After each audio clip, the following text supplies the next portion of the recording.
ശ്രീകൃഷ്ണൻ പറഞ്ഞു, എന്റെ ദിവ്യജന്മവും ദിവ്യകർമ്മങ്ങളും യഥാർത്ഥത്തിൽ ഗ്രഹിക്കുന്നവൻ ഈ ജന്മചക്രത്തിലേക്ക് പിന്നെ മടങ്ങേണ്ടതില്ല, അവൻ എന്റെ സ്വരൂപം പ്രാപിക്കും.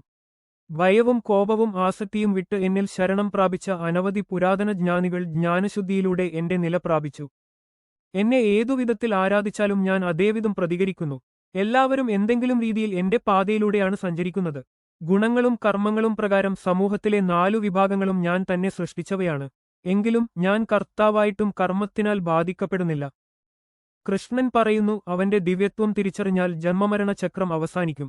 മനുഷ്യൻ താൻ തിരഞ്ഞെടുക്കുന്ന പാതയിലൂടെ ദൈവത്തെ സമീപിക്കാം. ഭക്തിയുടെ ആ രൂപം ഏതായാലും ദൈവം സ്വീകരിക്കുന്നു. സമൂഹക്രമം ജന്മമുപേക്ഷിച്ച് ഗുണവും കർമ്മവും ആശ്രയിച്ചുള്ളതാണ്. ദൈവത്തിലെത്തുന്ന വഴികൾ പലതായിരിക്കും, ഏതു വഴിയും നിരസിക്കപ്പെടില്ല. മനുഷ്യന്റെ മഹത്വം അവന്റെ ഹൃദയത്തിന്റെ ഗുണത്തിലാണ്, ജന്മസ്ഥലത്തല്ല.